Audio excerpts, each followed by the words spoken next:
Hello,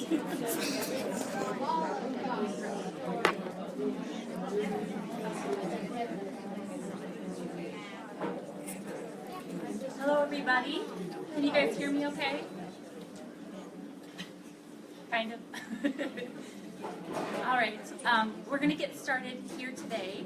If we haven't met, my name is Anna Miller, and I'm the director here at the museum. Today, we have with us Steve Koek, who is with a network of Holocaust survivors with the Illinois Holocaust Museum. I want to say a very special thank you to the Illinois Holocaust Museum for what they do, and for people like Steve who are willing to come and travel and speak to crowds like this. I do have a donation jar over there for the Illinois Holocaust Museum for anyone interested in helping along what they're trying to do there. We do also have membership museum forms over there for anyone who is enjoying our programs and wants us to continue having things like this here. I want to say a very special thank you to our sponsors who covered the cost for our speakers' travel expenses, Tuscola Kiwanis Club, Arcola Sunrise Rotary, Villa Grove Rotary, the American Legion Post 27 of Tuscola, and the Tuscola VFW Post 10009. So thank you very much to those for making this possible for us. Steve is a second-generation Holocaust survivor. He'll be sharing with us today his father's story of survival as a child in the Hague, Netherlands in the 1940s during the Nazi liquidation of the town. Steve's presentation today recounts the experiences of his father and aunts and describes Joe's legacy as a survivor, father, and grandfather. Steve is happy to answer any questions that you have afterwards, so after his presentations, he'll begin that, and you can ask whatever you'd like. So thank you very much, and please welcome Steve.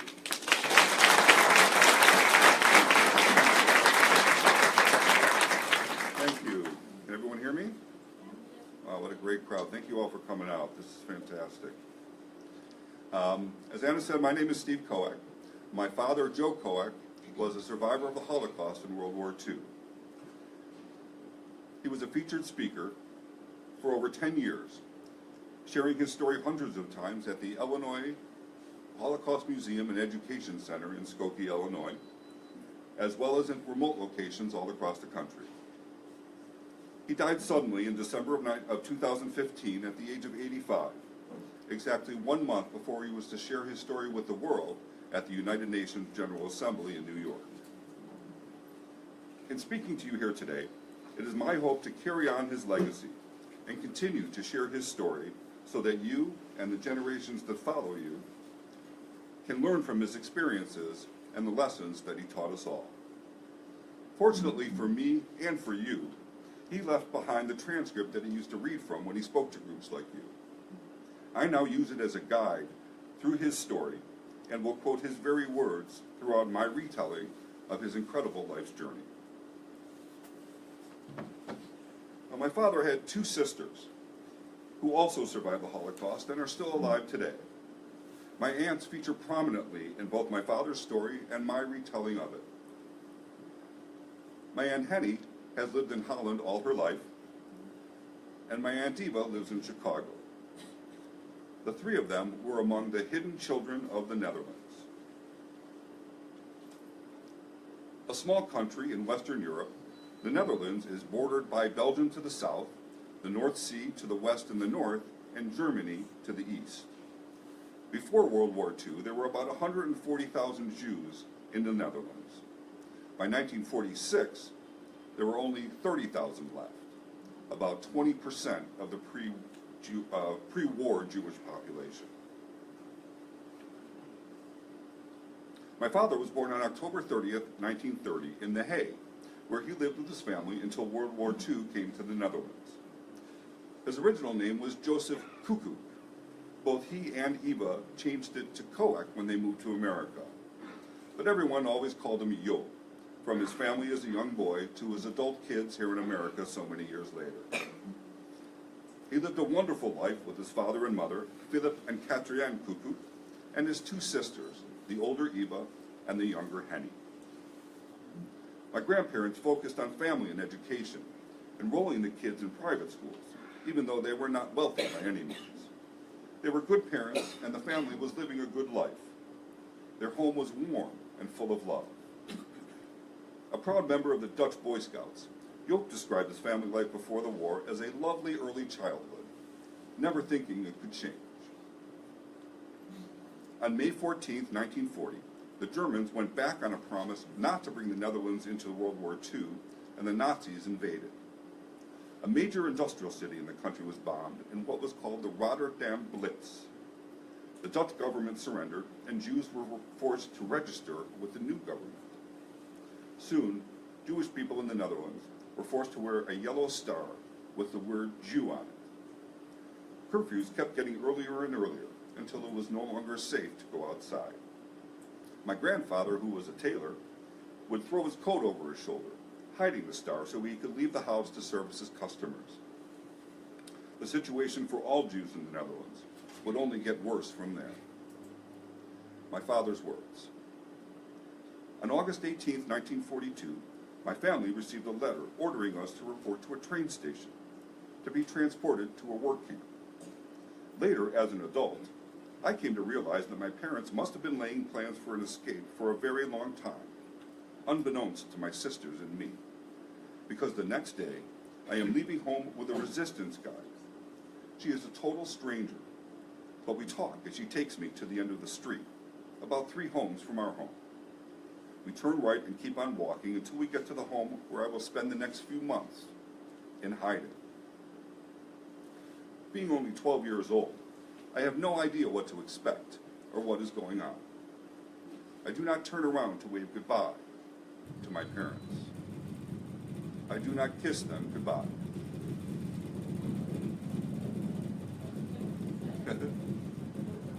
You have visitors? Is that the sound? That's fabulous. Huh? Sorry, guys. That's never happened before. Fantastic timing. No, yes. Oh, there we go.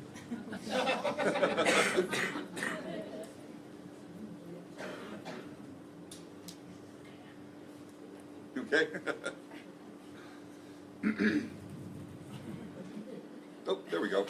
At least temporary. I'll talk fast, see if I can get this in before it comes back. Reading on from my father's transcripts. Looking back, now that I'm in my 80s, I'm wondering what must have been going on in my mind. And more than that, what my parents must have been thinking. I wished I could have dealt with our goodbye better. For years after the war, I punished myself for not dealing with our parting better. My parents hand over their children they love to strangers who they must trust. None of us know what the future holds for us. We never see our parents again. My grandparents went into hiding too, and when the family did not show up at the train station as ordered, the Nazis went looking for them. They broke in and ransacked their home, destroyed all the furniture, and threw the rest of their belongings into the trash by the street. After they left, a neighbor picked up the photos and other items that had been discarded and saved them for the family until after the war was over. All of the pre-war photos you see here today exist only because of the quick thinking and generosity of that non-Jewish neighbor. My grandfather took this photo of little Joop and Eva in Schwenningen. That's a resort town outside of The Hague. My Aunt Eva estimates they were about 3 and 5 years old, which would place the photo around 1933 or 1934. That dome in the background is a resort hotel called the Kurhaus, which still stands today. The children wound up hiding in the top level of a 3-story home with several other children in hiding. The middle level of the building was the living area for the family who was hiding them, and the lower level was a classroom. Throughout the entire day, the children upstairs would have to stay quiet so that no one below would hear them, even to the point of not wearing shoes and not flushing the toilet after they go to the bathroom. The children would come down for breakfast, then scamper back upstairs before the school day began. My father would talk of getting downstairs first to try to snag the biggest piece of bread before the other children got down there. His words. We were strongly discouraged from even looking out the window.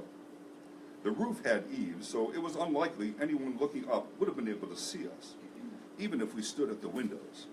But it was too great a chance to take, so we mostly kept away from the windows, keeping ourselves further isolated from the outside world. Now, the woman who ran the house would make the children knit every day, something that came easy to Eva and Henny, but not to Joop. Now, my father wound up being an expert tailor, just like his father, but he could not knit, and always fell behind in the number of rows the woman would assign them. When my father could not complete the daily knitting task, the woman would lock him in an attic space and make him knit all alone, all day. Now, Joop was fortunate to have both of his sisters here during this scary time, but it was the older sister, Eva, who really came through for him. My dad would drop his knitting assignment out a small window on a line, like a fishing line, dropping it to Eva's waiting hands below. His sister would work on his knitting and hoist the finished product back up to him. When he presented it at his own at the end of the day, the woman would say, "See, I told you could do it if you tried." Now, there were a lot of children packed into that one small space, and there was very little food. My Aunt Eva describes the woman who owned the house as a mean woman, who did it more for the money the parents gave to them to hide the children, rather than doing it as a good deed. But to be clear, she saved their lives either way every day they were there. Add to that the fact that my father and his sisters were about a mile away from their home with no idea whether the building was still standing. They had heard their parents were betrayed, arrested, and sent away, but they were still not certain of their fates. My father's words. Soon I was separated from my two sisters also. An escort from the resistance brought me to the train station, and we boarded the train together. During the course of this very long trip, I changed trains a number of times. Every time we changed trains, my escorts changed. Excuse me. None of these escorts knew one another or knew each other's names. They identified each other through secret code words and signals. That way, if one of the resistance fighters had been captured, they could not have given away the names of all the other fighters or the children they were transporting. By the time I reached the end of the line, far out in the countryside, my original escorts had no idea where I had gone or what my new name was. Food became very scarce during the war in that small country, especially in the bigger cities. Families would send their children out to distant relatives in the country to live where the food was more plentiful and the chance of harm was less. One such farmer family in the north took in my father under the pretense that he was just such a distant relative who had been sent to be safe, get fed, and live a better life until after the war was over.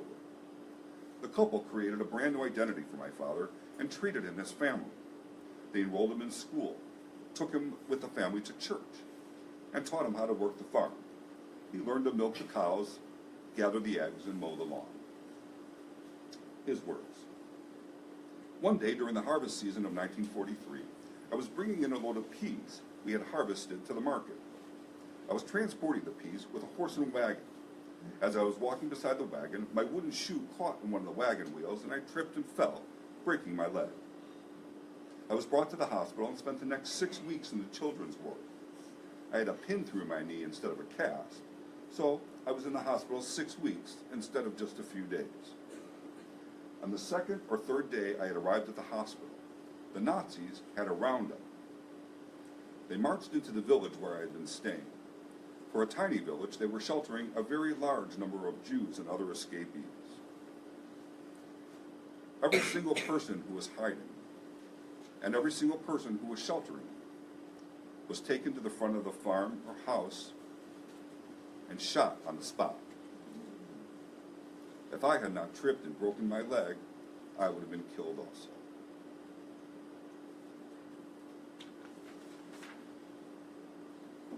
His leg healed, my father moved to an interim hiding place in the city of Groningen, coincidentally his father's birthplace in the northeast of the country.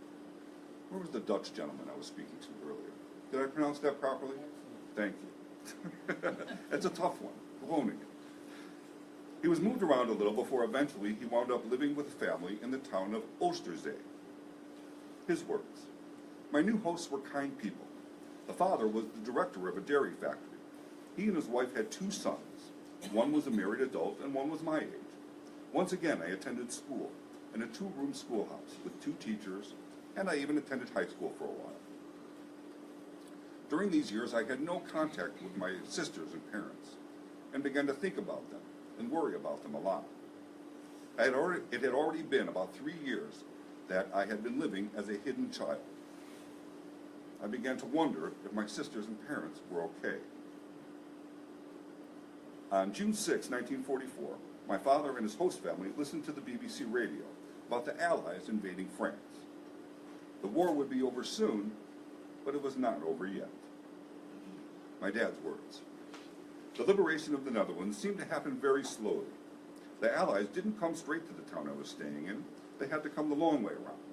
In fact, a nearby town was liberated a week before my town, and the older teenagers used to sneak out at night and celebrate in that town. Then they would sneak back home the next morning. He always sounded a little jealous about that. I think he was a little young. In May of 1945, the Nazis capitulated, and the Dutch were finally free. Now, on the day that the Nazis invaded Holland, my host family had gone to their dairy factory and made a special cheese that they promised not to eat until they were free once again. So, on the day the war ended, my host family and I cut up the 5-year-old cheese and crackers. Old cheese tastes great. Now, my father's host family had a tough decision to make after the war. They loved my father, and he loved them.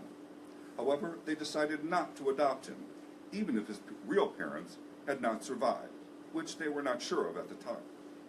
These kind and generous people explained to this young Dutch boy that the Jewish people all across Europe have lost so much. They thought it was more important for Joop to be true to his heritage and live a Jewish life. And as he said, they handled this difficult situation with great sensitivity, and I left the family with nothing but good feelings toward them. A book mentions my father as the Jewish boy hidden in the area where the factory stood during the war.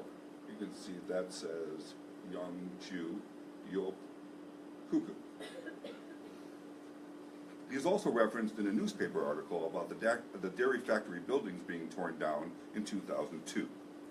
The chimney from the factory remains to this day. The summer before his death, my father, my Aunt Henny, my brother Phil, and assorted other Dutch relatives visited the area and took this photo in front of the now famous chimney. People of the area say the chimney was saved to symbolically point up in memory of all who died during the Holocaust, and that it remains standing to honor all who were hidden and saved in the area. Now, Eva and Henny had very different experiences after they were separated from my father in The Hague. I don't know the specific reasons they had for separating them, other than pure space limitations. But I do know that the resistance, or the underground as my Aunt Eva calls them, was very organized, very smart, and very dedicated to saving as many Jews as possible, especially the children. All 3 of them, my father, and my 2 aunts, look at the resistance fighters as their heroes, the men and women who literally saved their lives again and again. And for many of them, it cost them their lives. The 2 sisters were moved many times, as often as 12 times within a matter of a couple of months. Local residents offered to take them in and hide them, but they would quickly feel the mounting pressure and potential danger of hiding Jews. The consequences would be dire for them and their own families if they were caught. So, the resistance would move them to another family, another town, always trying to stay a step ahead of the Gestapo. They were not always kept together, but they were never too far apart, and would often have the chance to meet when separated. They had no direct contact with my father, but knew of his general whereabouts and well-being. Now, the resistance had somehow gotten my aunt's names off a list of people that were to be transported to the Westerbork transit camp. This was a holding place for Jews before many of them were transported to Auschwitz and other camps where they would ultimately be put to death. My father's parents undoubtedly went through Westerbork on their way to Auschwitz. The 2 girls had befriended an adult who invited them to their holding building, the Holland Schouwburg, a large theater in Amsterdam, which is now a Jewish museum. There was a surprise roll call of the people on the transport list, a list, of course, my aunts were not on. The girls were shooed into the public bathroom at the theater and told to hide out in a stall, and they did as they were told. Several Nazi soldiers searched the stalls of the bathroom and eventually came across the one with young Eva and Henny. They opened the stall door and saw Eva helping Henny pull up her pants. They were pretending. They must have assumed the girls belonged and that their parents were out in the theater hall. The Nazis closed the stall door and let them be, without even bothering to check who these kids really were. Thankfully. Resistance fighters somehow got Eva and Henny out of the building before being discovered, and they took them into the woods, ripped off their yellow stars from their clothes, and the girls were back in hiding. And this picture actually was taken while the girls were in hiding, which was a major no-no for them at the time. And my aunt, and even she's 87 years old, even in explaining this picture, still kind of shies away from it and says, yeah, we took this while we were in hiding. After the war was over, there was a bitter court battle over the younger Henny. The Christian family she was staying with when the war ended wanted to adopt her, and Henny wanted to stay with them as well. Like the dairy factory director who hid my father, Jewish community leaders felt that they had already lost enough of their people. My Aunt Eva sided with them, feeling their parents would not want any of their children raised outside of the Jewish religion. She testified in court and agreed to move with Henny into a Jewish orphanage in Amsterdam, where my father was already living. The girls were the first females in the orphanage and were treated wonderfully by the staff there, initially even having an entire floor to themselves. The owner of the orphanage paired Eva up with a wealthy couple from Chicago, who were in town to look at facilities they had made donations to. At the end of the evening, Lillian Bloomberg promised Eva that when they got back to Chicago from their European tour, she would send Eva some clothes that she didn't wear anymore, but were sure to fit her. Eva shrugged it off, having never heard from many Americans who had come through town making promises they never kept. However, a couple of months later, she received a large package full of stylish, expensive clothes that fit her perfectly. They stayed in touch, and the Bloombergs eventually sponsored a trip for Eva to come to America. These are photos from the airport in Amsterdam the day she moved to the United States. Now, the original plan was for Eva to stay in Chicago for a year, but she knew pretty quickly that she wanted to stay a lot longer than that. Soon she had a good job, lived in a wonderful suburban home with a loving and welcoming family. She was living a life she never dared dream of just a few years before, when she was moving from hiding place to hiding place, always fearful of being exposed, never even knowing if her parents were alive or dead. My Aunt Eva has lived in the Chicago area ever since. Meanwhile, my father was also treated very well at the orphanage. He was a member of a group of older teenagers they called the Big Guys, a harmless gang who would strut around the orphanage, bossing the younger orphans around. That's him in the circle there, holding the child. Doesn't seem too menacing, if you ask me. Now, it was during this time that they received a letter saying that their parents had died in the concentration camp at Auschwitz. While that was enough for his sister Eva, my father was not completely convinced, and for years had hoped that they had somehow survived, and that they would see him again after such an abrupt parting. My mother would relate stories from early on in their relationship of my father thinking he saw his parents in a crowded airport terminal or concert hall, only having to relive his loss all over again after realizing, of course, it was not them. There is not much known at all about the fates of my grandparents, other than several recordings of their deaths at Auschwitz, 2 years apart, and their names being on a memorial wall in a park in Amsterdam. Now, as a young boy, not really knowing the story or circumstances, I recall having fleeting thoughts about that a knock at the door or a ringing of the bell could somehow be my grandparents, who had somehow survived and made their way to us. As silly as that sounds, I was walking through the Holocaust Museum with my father just a few years ago, and I related that story to him. He told me that he had the same fleeting thoughts, even after he knew in his head and his heart that they were long dead. Years later, as he reflected on those times and the telling of his story to groups just like you, he was still haunted by the loss of his parents and missed them dearly, even after so much time had passed. His words: I never got to say goodbye to my parents. Where are they? It is the last days of their lives. They are probably not together. I have no idea how much they must suffer. I want to be with them one more time and talk to them. I wish I knew more about all they did to save our lives. I wonder why I am still living and able to tell this story and share my feelings with you. I am 12 years old, and I walk out of the house with a resistance helper, and I never look back. Now I wish I had turned around and waved goodbye, but maybe that would have been dangerous. I often think of my parents.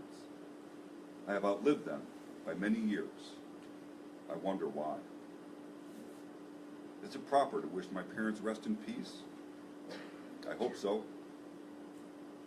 I love them more than they ever knew. I still do. When my Aunt Eva left her native country for America, my dad told her that if she could find him a job, he might follow her. About a year later, he did just that. Maurice and Lillian Bloomberg sponsored his trip to America as well, getting him a job as a custom tailor in a large department store in Chicago. A few years after that, he met a beautiful and delightful Chicago gal in a Jewish singles dance. The couple married and had 3 sons. I am the middle son of that family. My younger brother Phil and my older brother Phil and my younger brother Ken. And don't tell my older brother Phil, I just call him my younger brother. Our family moved out to suburban Niles when I was a young boy, and my father owned and operated several tailor shops and dry cleaning stores. That's my Aunt Eva right there. And she was always a frequent guest, especially at special occasions and on holidays, and we loved her dearly. My father got us all involved in scouting, and he was a leader for many years. In fact, Aunt Eva bought all 3 of us our first Cub Scout uniforms.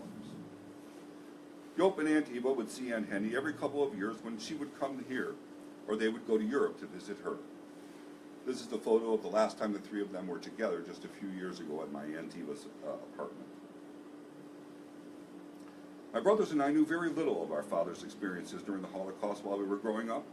Only secondhand stories he would have told of my mother, or shared with the Bloombergs, who we considered our grandparents. It turns out many of the stories I'd heard or remembered were wrong or misremembered. Now, at least some of that was by design. The people who sheltered my father and helped him begin his adult life specifically told him not to tell people what had happened.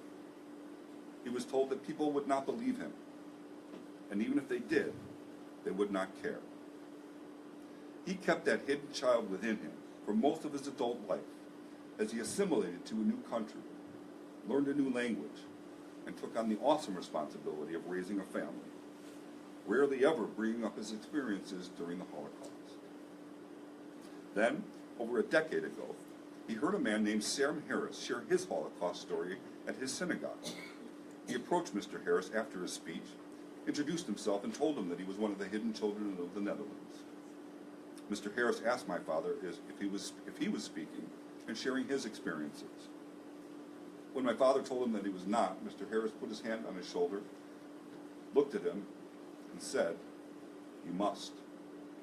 If not you, then who? And if not now, then when?"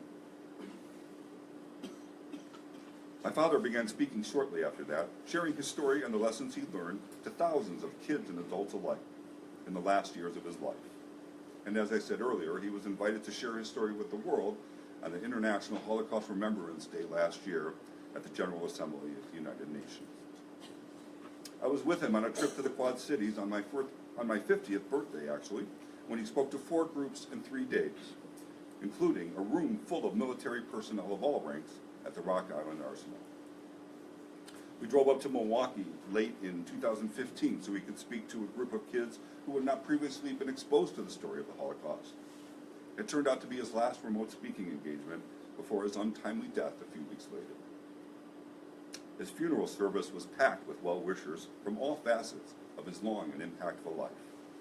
And as I gazed upon the crowded funeral home hall, it occurred to me that while it took a lifetime to come to grips with what had happened during the Holocaust, to both him and his family, he had come out of hiding, both physically and emotionally. That Holocaust museum, the people in it, and the people just like you who listened to him, brought him out of hiding and into the light to face the horrors of the Holocaust head on, and to share his story in hopes of preventing these sorts of human atrocities in the future. At the time of his death, Joe Koek was not one of the hidden children. Joop was free at last. I want to thank you so much for listening to me today. What a great crowd it was, many more than I expected, so thank you all, on a beautiful day as well. It truly was an honor for me to share my father's story and to represent my family in such a profound way. Now, my father ended his speeches with some final thoughts that I would like to share with you today. His words: what the story of the Holocaust tells us is that there are people who hate other people so much that they will kill them, only because they believe different things or look different. My story tells us that there are also people who will do anything to save others, including risking their own lives. My wish is that you grow up and belong to the second group. Thank you.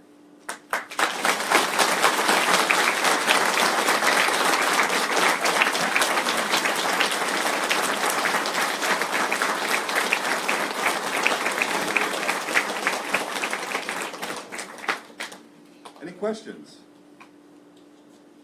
Open it up. Yes, ma'am.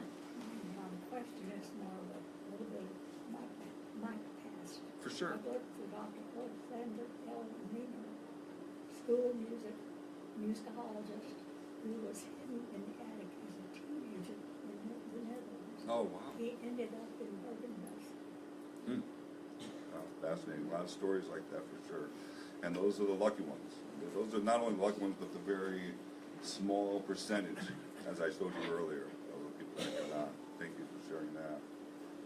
Any questions? Or? Oh, yes. When he went to the question was, how old was he when he went to the orphanage? And he was a teenager when he went to the orphanage. It was right after the war. So he was, the war started when he was 10. And then he was taken away with the resistance when he was 12. So I'm going to guess he got to the orphanage when he was about 15 or 16. Stayed there a couple years before he moved here. And he loved the orphanage. That was, that sounds like an odd statement almost, that you would love an orphanage like that. But he was treated really well, and he was treated as a family. And he still kept in touch with some of those people 70 years later. And I heard from a couple of them after he passed. So it was a great experience for him. Yes, sir. Did your father keep in touch with the families that him, while you were a kid? A little bit, yeah. He did keep in touch with them, and actually I'm Facebook friends with one of the descendants of them as well. So, but that kind of went in concert with, as I was growing up and as he was growing as an adult, that they didn't talk about it. So how much exact contact, I'm really not sure, but they were in loose contact and they knew of each other's progresses in life. So they did keep in touch. Yes, ma'am.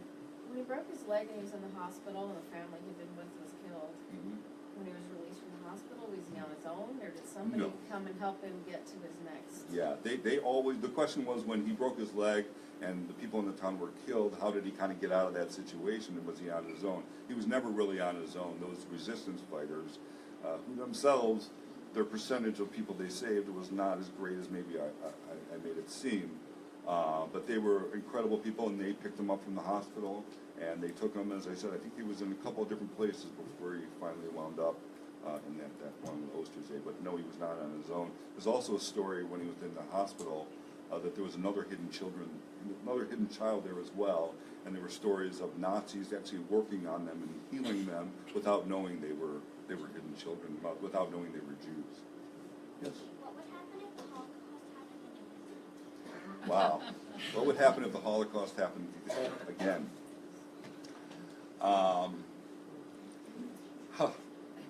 That's kind of why I'm here. So it doesn't happen again.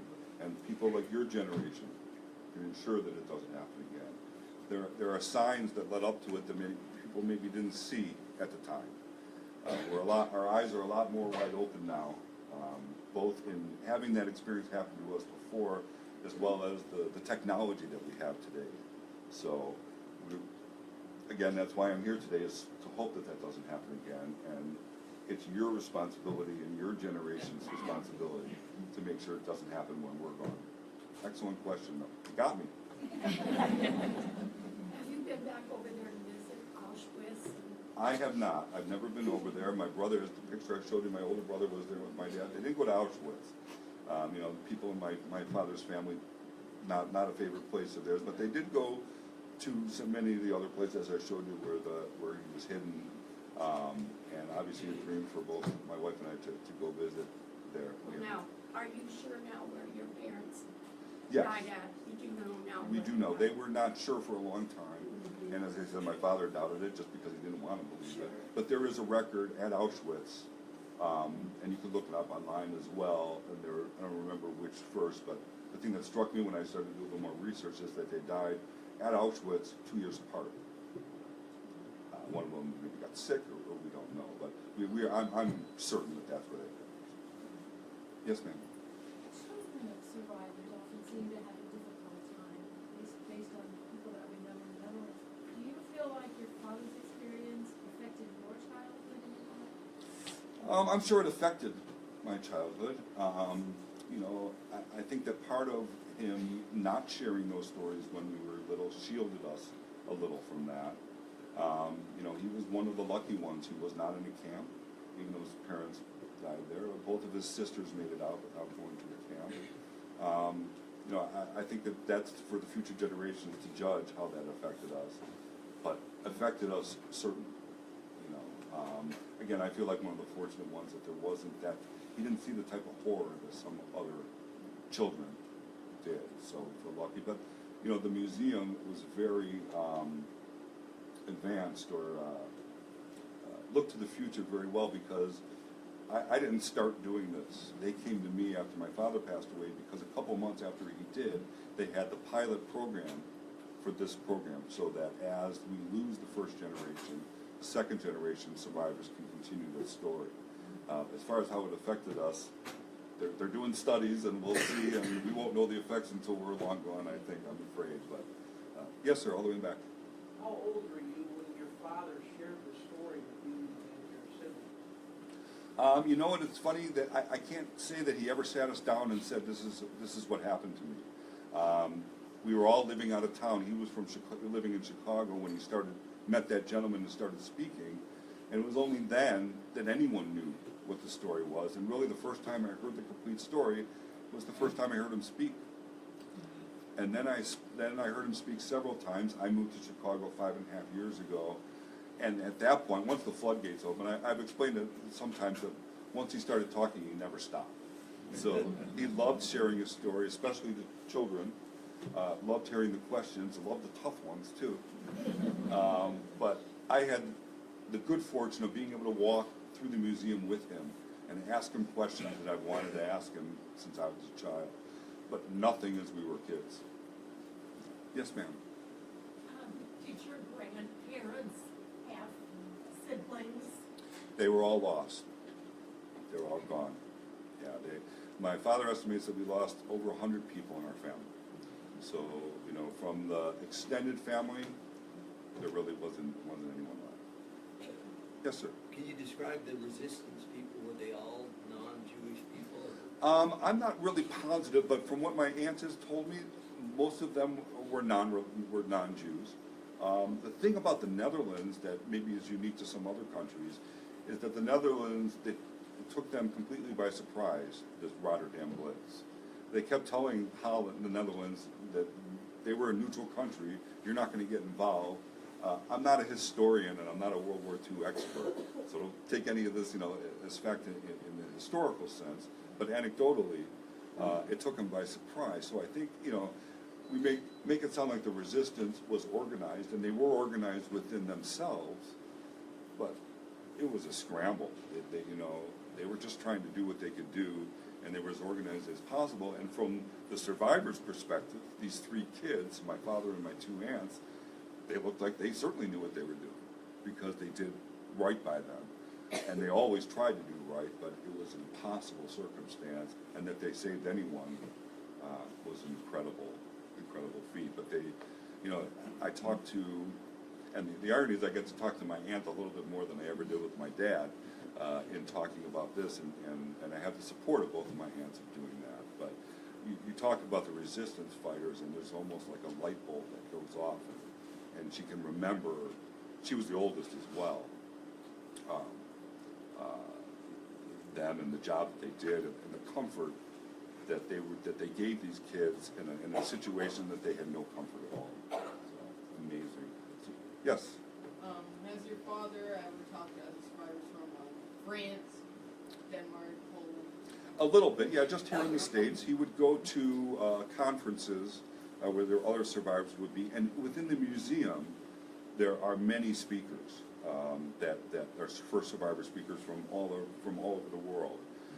But they do, and it took a while for everybody to start speaking. He wasn't the only one, but they have shared their experiences and gone back and forth. And the class that I took to get certified to do this, there were 10 of us in there, and there was one whose aunt was in Poland, there was one who was in Germany, so they're spread all over the world, and we're now kind of, the floodgates are open, and as far as, that's a great question, because that's something that I thought of, is being in contact with other second generation survivors from other countries. Yes, ma'am. What was your mother's background? Oh, my mother's? And was her family impacted by the Holocaust? Not greatly, no. Her parents were from Poland, and they got here before World War II. But she was Jewish, they were Jewish, and they obviously knew of the Holocaust and were involved in the community, and that's how they met. But she didn't have direct experiences. She was not a survivor of the Holocaust in this sense. They came over here years before, in between the world wars. So, and to be honest with you, I'm not all that up on that side of the story, the family story, because it wasn't as direct. Shame on me, but yes, ma'am. Were most of these people that did children, were they Dutch people? Yes, they were all in Holland. He never left the country. They were all just the local people, It was as if someone would knock on your door. It was all local. Now, my dad, it's a small country, 4.5-hour drive north to south. But he moved around all over the north. They kept on moving him. And the girls were in a more congested area, and they were moved like from block to block. But we've always heard the Dutch were not involved. Well, they were. Thank you. Yes, yes. Did the Nazis destroy their house? They didn't. The question was, did the Nazis destroy their house? They did not destroy the structure. It's still there today. But they did go in and destroy all the furniture and threw everything out into the garbage.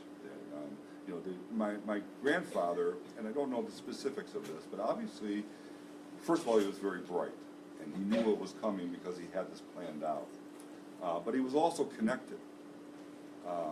So that meant two good things. That meant good and the bad. Is that connected that he got the kids out, but they were coming for him because he was obviously someone that had some kind of influence.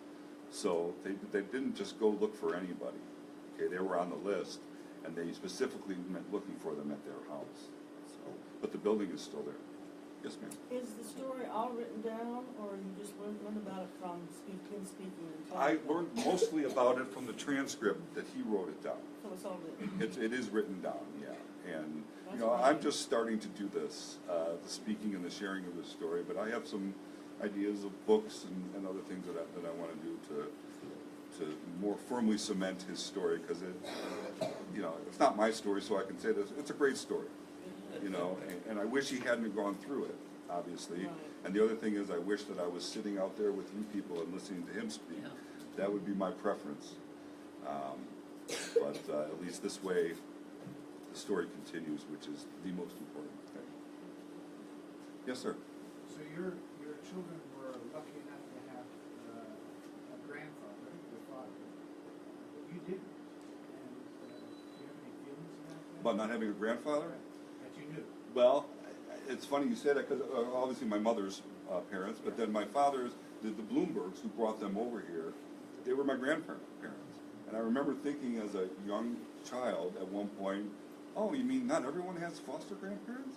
I thought that was, at least one of your grandparents aren't real? I mean, And they loved us, and I mean, I have such fond memories of them as my grandparents, so I didn't miss out on grandparents at all. They were wonderful people, and their grandkids, their real biological grandkids, are my cousins, and I still talk to them today, and they came to our wedding, so, you know, it's all part of the family, and that kind of brings it together. So thankfully, no, I did not miss out on the grandparent. Did your father ever indicate at any time that he would like to have gone to Israel? A move to Israel? Yes. No, he never did, actually. He liked it here. He loved it here. Yeah, he was never going to move out of it. I mean, my parents moved to LA for a short time and then moved back to Chicagoland area. But he loved Chicago. He loved the United States. He was very much identified as a Jew with the Jewish people, and was obviously very supportive of Israel, etc. But I don't think he ever had any designs on not only moving to Israel or moving back to Holland. He loved the United States. Yes, ma'am. A museum, not to this. Well, I got two people at the same time. I'm sorry. It's okay. Yes, ma'am, in the back. I can see it's like. Why didn't his younger sister follow the siblings to the United States? She was younger, first of all, and I think right as she was with the orphanage, she just felt more ingrained into the country and didn't feel like the necessity to move. You know, my Aunt Eva got a great opportunity. You know, without the Bloombergs, she would have lived there the rest of her life in Holland. And I think that my Aunt Henny just wanted to say, okay, the war was over, let me get on with my life. And she never had the desire. I mean, you know, she traveled here several times as a child.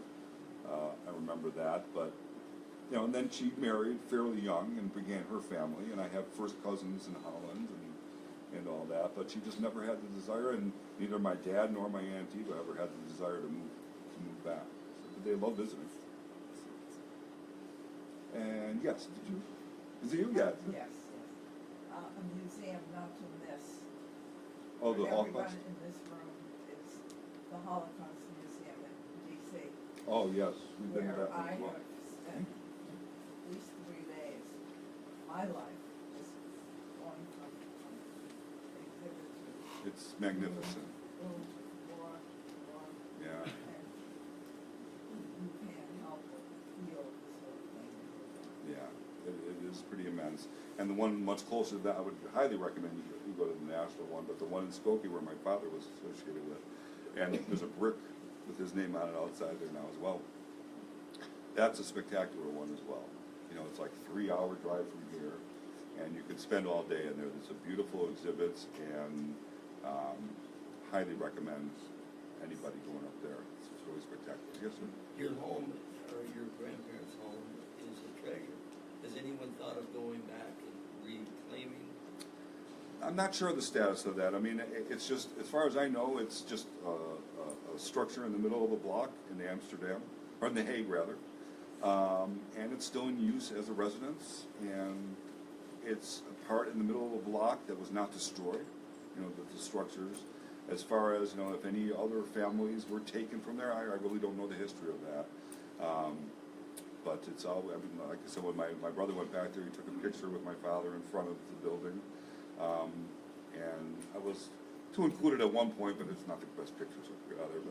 But it's still there, and we certainly honor it, and that'll be one of the first places that we go when we go out there. But and the other thing is, I think that there are a lot of places like that that can be memorialized and historically saved. So I think it's just one of thousands of little places like that. But certainly, for our family's sake, it'll always be there.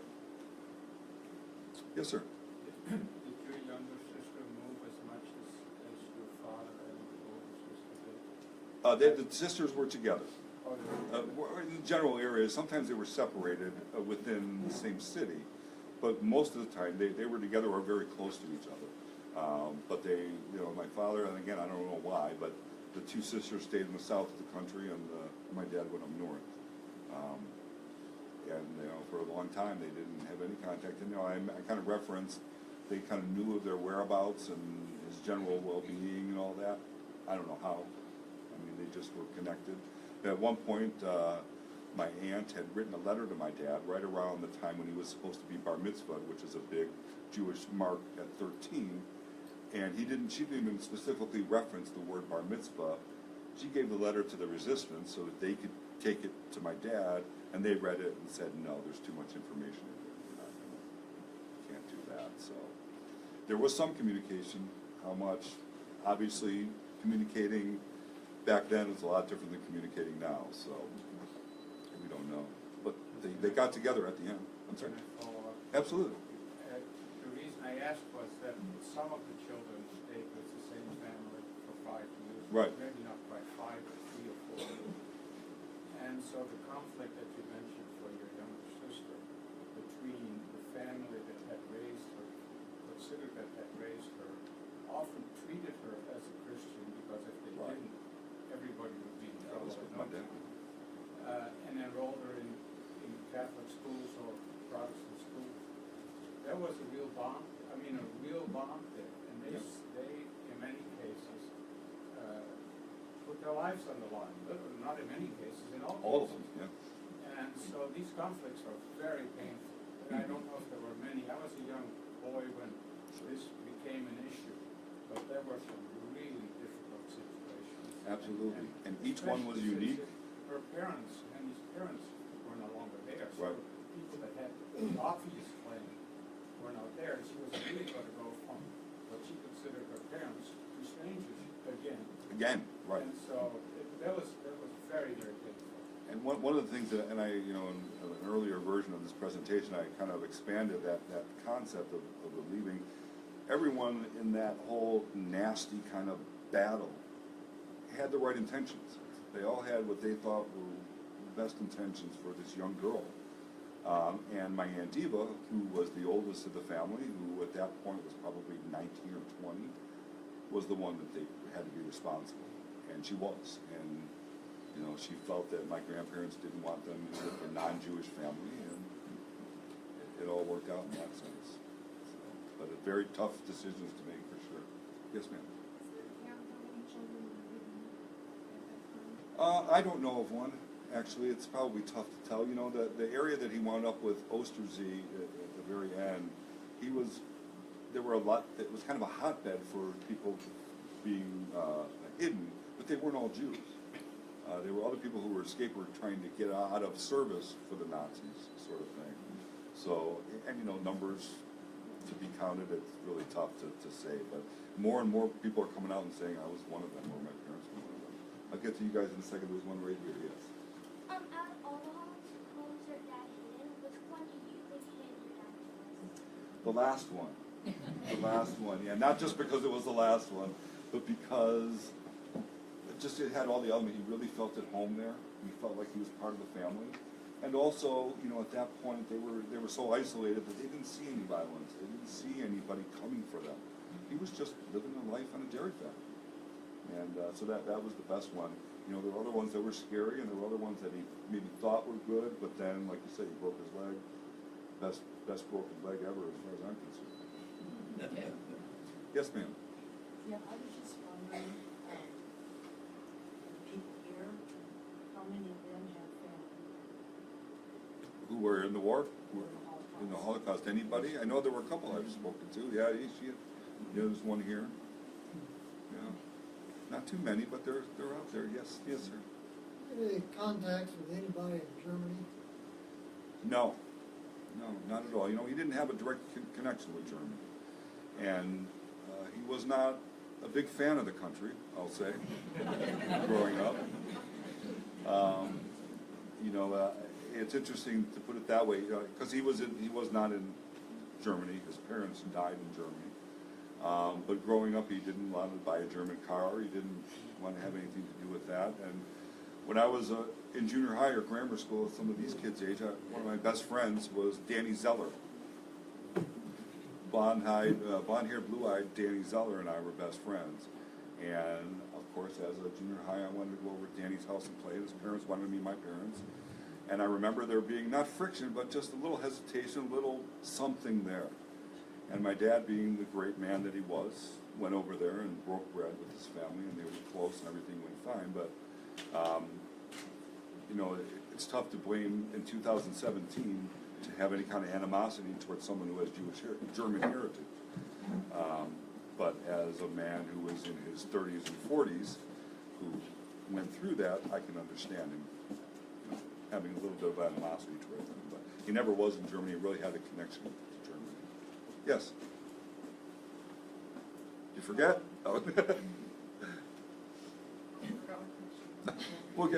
We can go back to you. Yes? I just want to thank you for doing this because I think hearing the personal stories, you hear 11 million people killed, 6 million Jews, and you can't, you know, really understand that number. So when you go and you're telling your father's story, you're making it personal and you're making it real, especially for the kids. Thank you so much for doing that. Oh, thank you. It's not easy. Thank you very much.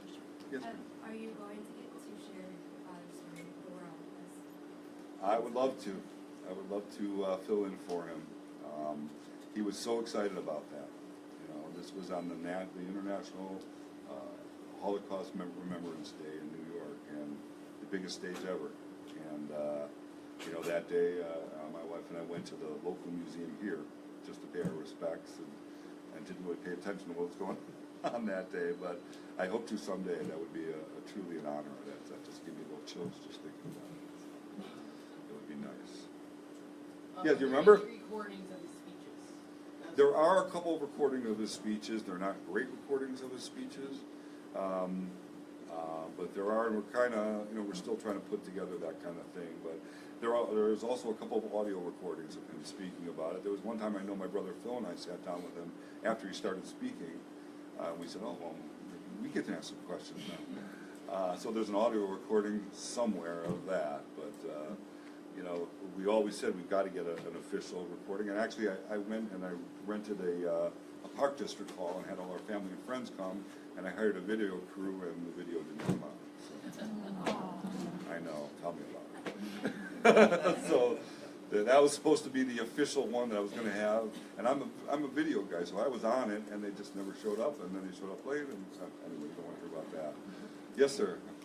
I visited Dachau in 209, and when we were there, there were student groups and their teachers everywhere. How did they explain it? Yeah, that's a good question. How do you explain it to the younger generations? And I think that you just have to be honest. And that was kind of my father's specialty, was talking to kids. He loved kids. And I think part of that was, you know, when I said that he became a scout leader, and when we moved out to the Boy Scouts, he was still a Cub Scout leader. Because I think that he glommed on to those age kids because his childhood was taken away. Excuse me. So he loved to speak to children about the story, and they had great questions, as you guys have seen today. So I think the answer to your question is, how do you tell them, is you tell them. And you don't mince words. You don't have to be graphic. You don't have to be brutal. But you have to tell them. And one of the great things about my dad's story, as you saw, is that he didn't see death. He didn't see a lot of the carnage. He was hurt deeply, and his family was torn apart, and lives were destroyed. But I didn't come up here and say a lot of graphic details because there were none in his story, which is one of the great things about the children. And I think your question is the most important question, because if these children don't know the story, they're not going to tell their children, and the stories die, and then we're all in trouble. Yes. Would you consider him like lucky he didn't see any of that?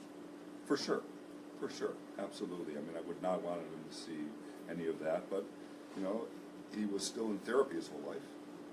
It was still affected him, and but I'm really glad that he didn't. And that none of him or my aunts saw any of that. Yes. That's a good question. We don't know. I mean, I think he was probably before he got to the orphanage, so he was in his teens. You know, he was a young teenager, but he didn't know it at the time. He didn't know it till later, and then he didn't believe it until even later after that. So. Yes, sir. Have you and your two aunts ever had a discussion or tried to open a discussion about them possibly coming with you to these events or to the United Nations to share? well, my Aunt Henny from Holland was going to come here for the United Nations. She was planning on it. Sadly, she came here for the funeral instead. But she does not speak. She doesn't speak about her experiences. My Aunt Eva is, in her late 80s. That's the two of us a couple months ago. She won't leave her house. She had a stroke a few years ago. Still is with it mentally, remembers back what happened there better than what happened to her last week.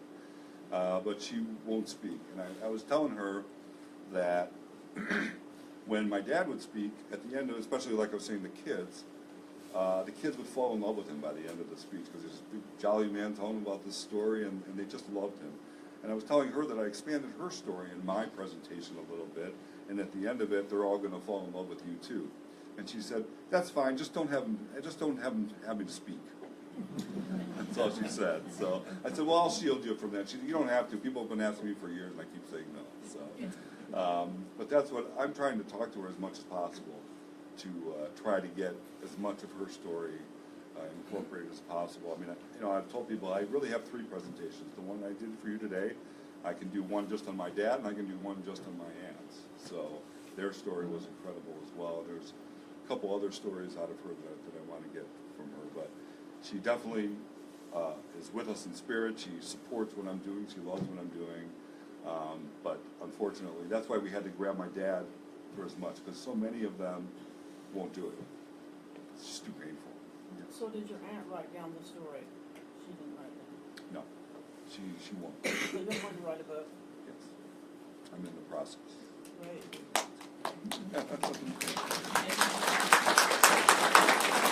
Well, thank you all. This was magnificent. I really appreciate you all coming out. I'll stick around for any other questions you want afterwards, but thanks again.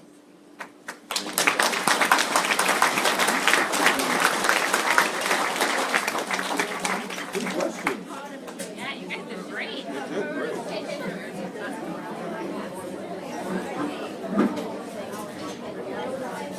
Really?